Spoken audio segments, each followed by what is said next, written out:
Donc troisième essai sur ce plan d'eau que j'avais jamais pêché. Donc troisième épisode de ma petite série Lifestyle. Je vous invite à une nouvelle fois essayer de comprendre un petit peu le fonctionnement d'un nouveau lac quand on aborde un nouveau lac. Donc là je me suis déplacé de 150 mètres à peu près et désormais je pêche une jolie baie là. Donc pourquoi j'ai choisi ce poste? Parce que ici en fait on est au pied d'un bâtiment, d'une petite résidence, où il y a chaque jour des gens qui descendent donner du pain aux canards, enfin il y a tous les oiseaux qui sont vraiment en masse sur ce plan d'eau.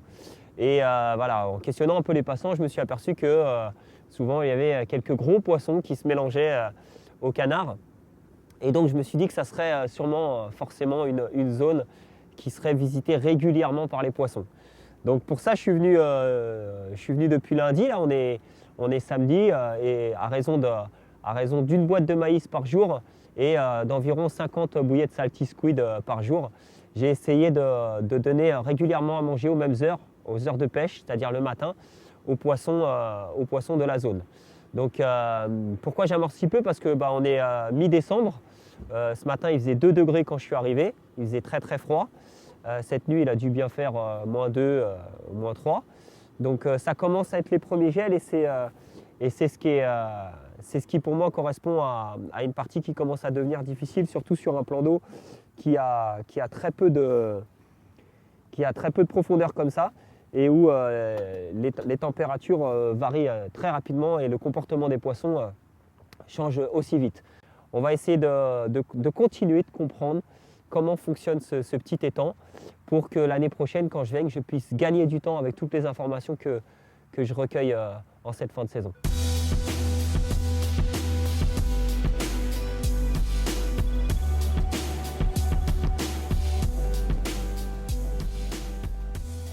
Ouh, joli départ. Ce que j'utilise comme montage, c'est très simple. J'utilise un bas de ligne en dark matter assez long, puisque je pêche sur la vase. Et puis un hameçon crank. Donc pas d'artifice. Les hameçons crank, c'est des hameçons qui, voilà, un simple nœud sans nœud suffit pour le rendre mécaniquement hyper efficace. Il ne faut surtout pas ajouter de la gaine thermorétractable. La courbe a été conçue pour que, avec un simple nœud sans nœud, il en tire toute son efficacité. Un poisson d'hiver, c'est excellent, vraiment excellent. Pas un poisson qui passe les 10, mais c'est un poisson joli. Celle-ci, elle est prise avec un petit dumbbell puisque j'amorce au maïs. Yes, elle est dedans. Donc comme j'amorce au maïs, j'utilise aussi un dumbbell équilibré jaune. Ça se pose très doucement sur la vase. Donc en fait, j'amorce à la bouillette et au maïs, mais j'alterne les cannes sont alternées entre des dumbbells de couleur maïs équilibrés qui se posent directement, discrètement, et puis des wafters équilibrés salty squid.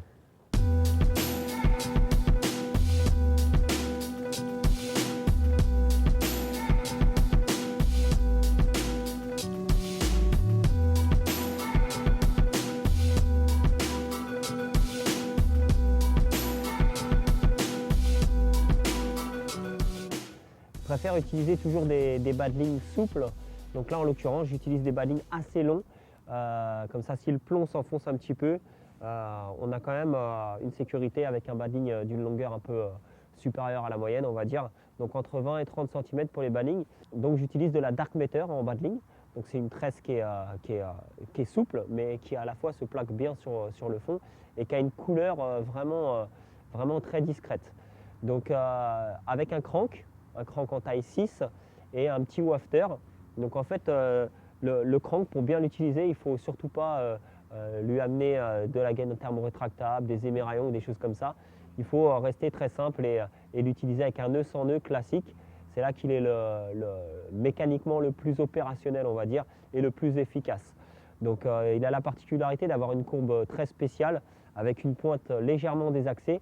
Ce qui fait que cet hameçon se prépique parfaitement à la moindre touche.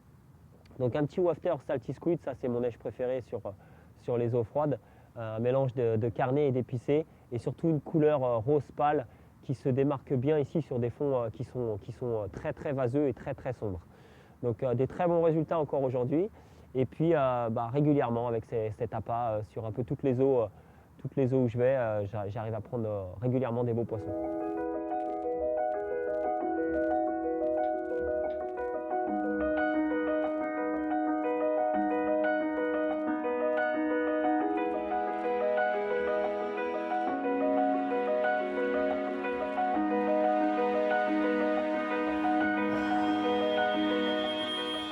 Un super poisson, une commune toute noire, très jolie,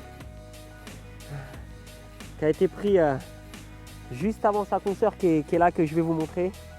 Elle est un tout petit peu plus petite que l'autre, mais c'est vraiment un poisson superbe, sauvage, tout noir, sûrement jamais piqué, une bouche intacte, des poissons comme je les aime, typé anglais, j'adore.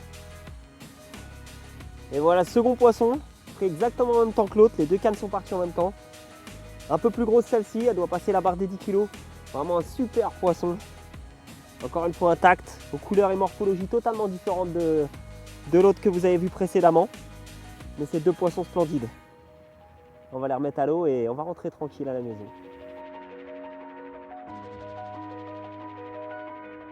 Ouais, donc voilà encore une matinée de pêche qui s'achève. Donc je continue à apprendre et comprendre cette nouvelle destination.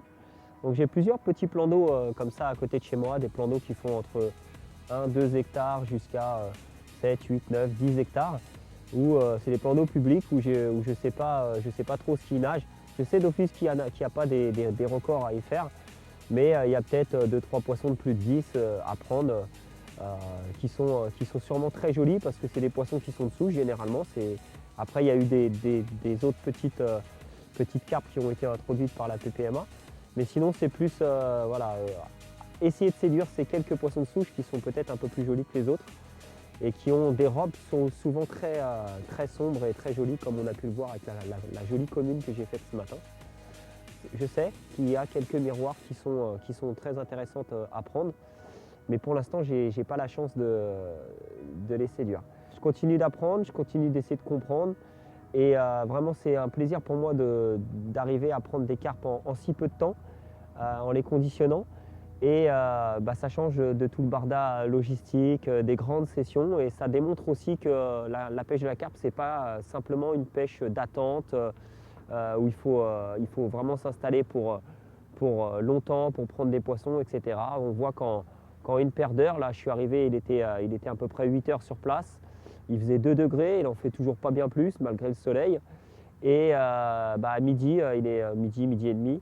En 4 heures de pêche, j'ai fait deux poissons. Et on s'aperçoit que voilà, il n'y a pas besoin de tant de temps, des grandes sessions, etc. pour prendre des poissons. Et ça, c'est vraiment un truc sympa. Donc on est samedi, midi et demi, je rentre et je vais regarder le foot anglais sur Canal+.